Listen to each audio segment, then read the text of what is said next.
Un acide faible AH ne réagit pas totalement avec l'eau. La transformation entre l'acide faible et l'eau conduit à un équilibre chimique. L'équation bilan qui modélise la transformation considérée est la suivante. AH plus H2O donne A- plus H3O+. Intéressons-nous à la quantité de matière du réactif AH. En fin de réaction, on constate qu'il reste de l'acide faible AH en solution, alors que c'est le réactif limitant. On a donc bien affaire à un équilibre chimique et une réaction non totale. Dans l'équation associée à la transformation, on repère une double flèche qui permet de préciser que la réaction est non totale.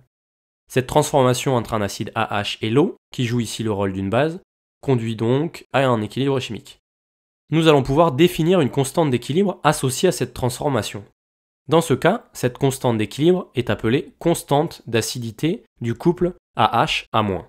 Elle se calcule grâce à la formule qui est apparue précédemment à l'écran. Comme les constantes d'équilibre ou les quotients de réaction, la constante d'acidité est une grandeur sans unité. Ce détail justifie d'ailleurs la présence du terme C0 au dénominateur de la formule.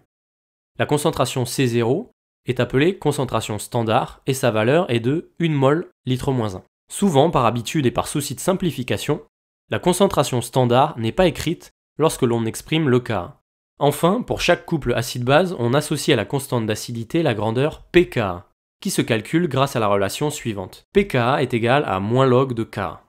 Si on considère un couple acide-base faible, le pKa associé est compris entre 0 et pKe, soit entre 0 et 14 à 25 degrés Celsius.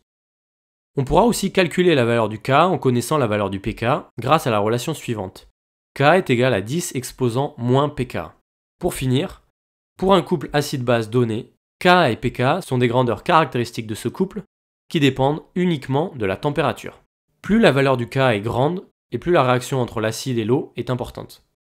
Voilà, cette vidéo touche à sa fin. Dans les prochaines, nous parlerons de la force de certains acides et de certaines bases, et des solutions aqueuses associées, ainsi que leurs compositions respectives.